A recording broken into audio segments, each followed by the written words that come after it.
Ayan, oh. Meron na naman siya mga bago ditong alaga. Ito yung mga itlog nung nakaraan. Nilagay na naman niya dito. Kasi yung malalaki dun sa kabila, sa malapit sa babuyan, iyahan na tong. Diba, hindi ako makabidyo ng maayos, ah.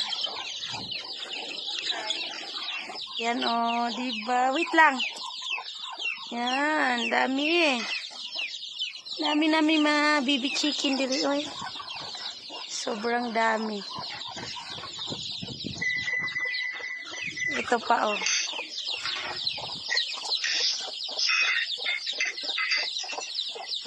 Dami, diba?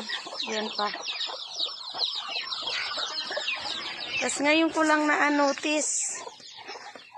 Wow! Kadamog itlog!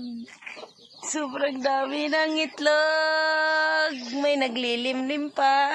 Nasaan na yung... Tinago mo yung mga itlog mo, no? Tinago niya. Nilimliman niya. Dami din. Ay, manusik ka? Ay, panusik ka? Ay! Manusikid.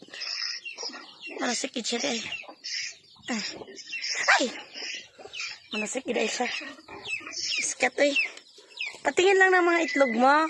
Tinago niya. Nilagay niya ng balahibo. Dami siguro yan dyan.